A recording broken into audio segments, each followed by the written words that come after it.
Hi. ഇന്ന് നൂലില്ലാതെ എങ്ങനെ ഒരു മുല്ലപ്പൂമാല കെട്ടാമെന്ന് അതാണ് ഇവിടെ കാണിക്കാൻ പോകുന്നത് അല്ലേ? അതെ. അതിനായിട്ട് ഒരു ഓലേൻ്റെ നാരെടുക്കാം. നാരെന്ന് വെച്ചാൽ സൈഡിലുള്ളൊരു നാര്. അതെ, ഓലേൻ്റെ ഇലേൻ്റെ സൈഡിൽ നിന്ന് ഒരു നാരിങ്ങനെ പിടിച്ചു വലിക്കണം അല്ലേ? അതെ, അതെടുക്കണം.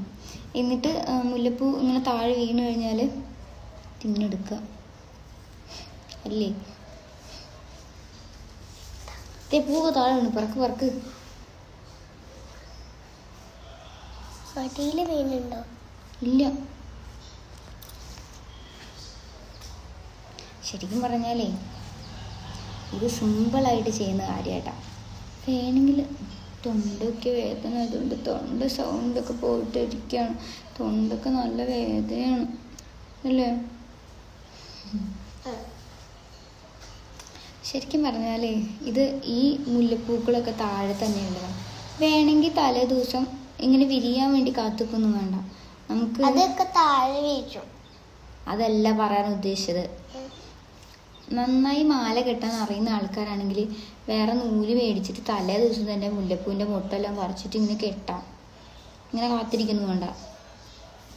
എന്നിട്ട് വേണമെങ്കിൽ തലേ വയ്ക്കാം. മനസ്സിലായോ? നമുക്ക് അതിനൊക്കെ മടിയതുകൊണ്ടല്ലേ, അല്ലാതെ കെട്ടാൻ അറിയാത്തതുകൊണ്ടല്ല. കെട്ടാൻ അറിയത്തില്ല സത്യം. അമ്മയ്ക്ക് കേട്ടാ അറിയാം. നമ്മൾ എളുപ്പത്തിനായിട്ട് ഇങ്ങനെയൊക്കെ ചെയ്യുന്നതല്ലേ. ചിലപ്പോൾ ഇത് എല്ലാവർക്കും അറിയുന്നുണ്ടാവും. പക്ഷെ അമ്മമ്മക്ക് കേട്ടറിയാലോ. യെസ്. നിന്റെ അമ്മയ്ക്കും അറിയില്ലേ?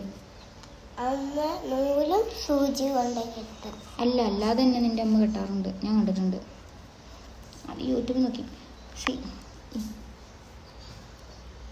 ഇങ്ങനെ ഇരിക്കും. പക്ഷെ ബാക്കി കെട്ടിയില്ലല്ലോ. ബാക്കിയൊക്കെ കെട്ടാം. അപ്പം നമുക്കിത് ഇങ്ങനെ വയ്ക്കാം, ഇങ്ങനെ വയ്ക്കാം. വേണമെങ്കിൽ ഇവിടെ ഇങ്ങനെ വെച്ച് കൊടുക്കാം.